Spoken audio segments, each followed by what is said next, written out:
Assalamualaikum warahmatullahi wabarakatuh. Selamat pagi Soleh dan Soleha. Gimana kabarnya? Semoga sehat selalu ya.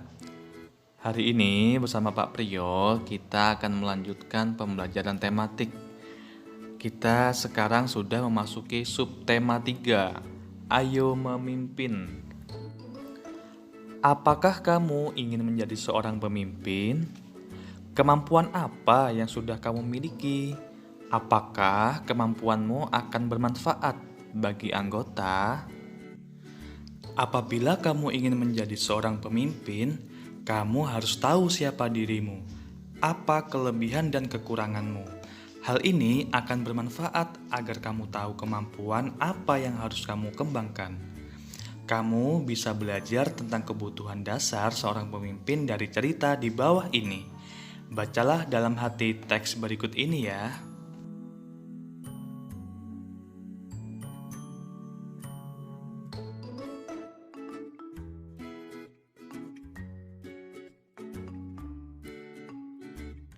Setelah membaca teks cerita tersebut, kita dapat mengetahui ya tentang apa yang dilakukan semut dan apa yang dilakukan oleh belalang.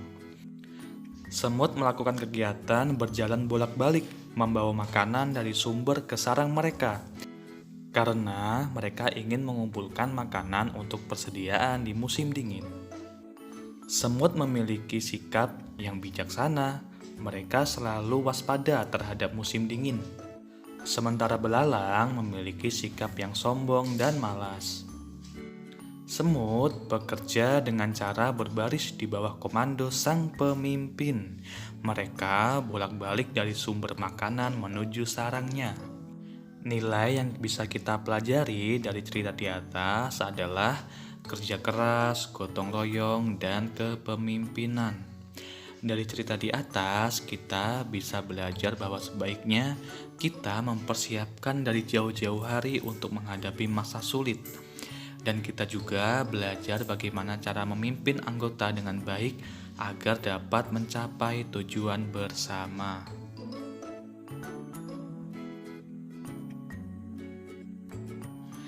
Seorang pemimpin harus tahu kelebihan dan kekurangan dirinya. Semut mencontohkan kondisi dirinya yang tidak bisa bekerja di musim dingin. Untuk mengatasinya, semut bekerja di musim panas agar mereka tidak kelaparan di musim dingin. Semut tahu kelebihan dan kekurangannya.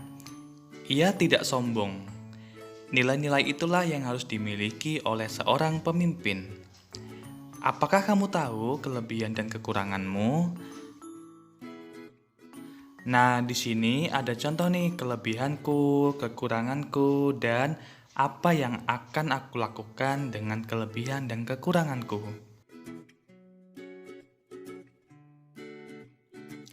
Menyadari kekurangannya, semut hidup dengan bergotong royong.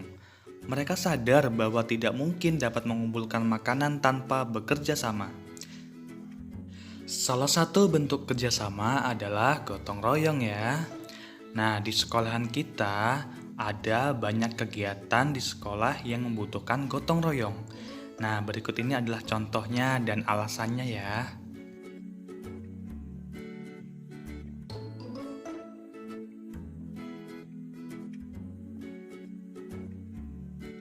Gotong royong dan semangat kekeluargaan merupakan pengamalan nilai-nilai keadilan sosial. Nilai keadilan sosial itu ada pada sila keberapa ya? Ya, betul sekali. Terdapat pada sila kelima, keadilan sosial bagi seluruh rakyat Indonesia. Perhatikanlah gambar berikut ini. Pada gambar tersebut, Pak Badru selaku ketua koperasi sedang berpidato tentang perkembangan koperasi yang ia pimpin selama 1 tahun. Berikut isi pidato Pak Badru.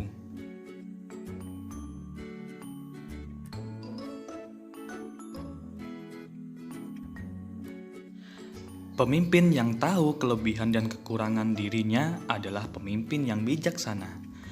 Bergotong royong dan musyawarah merupakan cerminan dari pemimpin tersebut. Pemimpin yang bijaksana merupakan pemimpin yang amanah. Sekarang kita memasuki pembelajaran 2. Banyak pemimpin yang dibuat patungnya sebagai bentuk penghormatan dan untuk mengenang jasa-jasanya.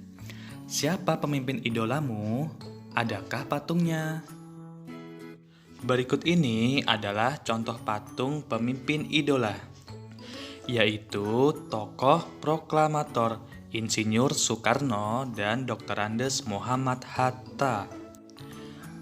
Patung ini dibuat menggunakan bahan batu granit atau batu andesit, bisa juga batu marmer, ada semen, pasir, dan baja.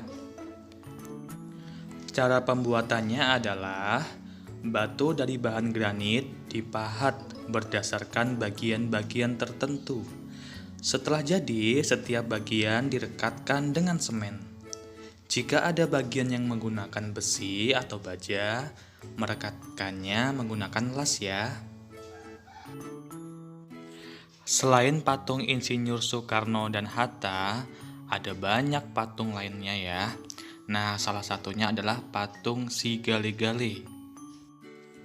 Patung Si Gale-Gale ini dibuat masyarakat setempat untuk menghibur sang raja yang kehilangan anaknya ketika berperang.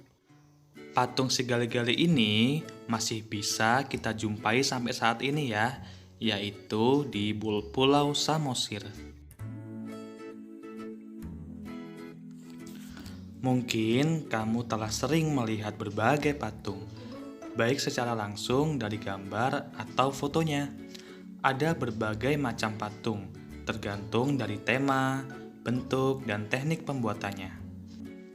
Kita akan mempelajari ciri-ciri, jenis-jenis, bahan, dan teknik pembuatan patung. Berikut ini adalah ciri-ciri patung. Dan ini adalah jenis-jenis patung. Silakan dibaca dan dipahami dengan baik ya.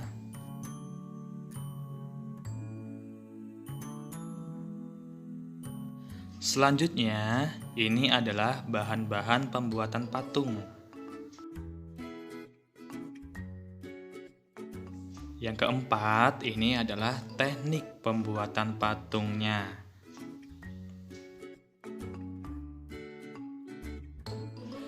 Sekarang kita akan mempelajari IPA, perubahan pada masa pubertas. Tahapan perkembangan dan pertumbuhan manusia umumnya terbagi menjadi balita, kanak-kanak, remaja, dewasa, dan usia lanjut. Masa remaja merupakan peralihan dari masa anak-anak menuju masa dewasa. Pada awal masa remaja, kita mengalami masa pubertas. Pada masa ini terjadi perubahan pada tubuh, baik yang terlihat maupun tidak. Di dalam tubuh, hormon reproduksi mulai dihasilkan. Pada perempuan, hormon ini akan mengakibatkan sel telur matang. Pada laki-laki, hormon reproduksi akan mengakibatkan tubuh mereproduksi sel sperma. Jika sel telur dan sel sperma bertemu, dapat terjadi pembuahan dan tumbuh menjadi bayi. Pada umumnya, pada masa ini, kesehatan reproduksi remaja akan memperlihatkan ciri-ciri pubertas. Pada perempuan, dia akan mengalami menstruasi selama jangka waktu tertentu. Pada laki-laki, dia akan mengeluarkan sperma. Ciri-ciri lain ditandai dengan perubahan tubuh yang terlihat. Pada perempuan, misalnya payudara akan tumbuh sebagai persiapan untuk memberikan ASI bagi bayi kelak. Pada laki-laki, otot-otot tubuhnya berkembang lebih besar dan kuat, sehingga diharapkan laki-laki lebih kuat secara fisik untuk melindungi keluarganya. Cukup sekian pembelajaran kita pada hari ini. Bapak akhiri, wassalamualaikum warahmatullahi wabarakatuh.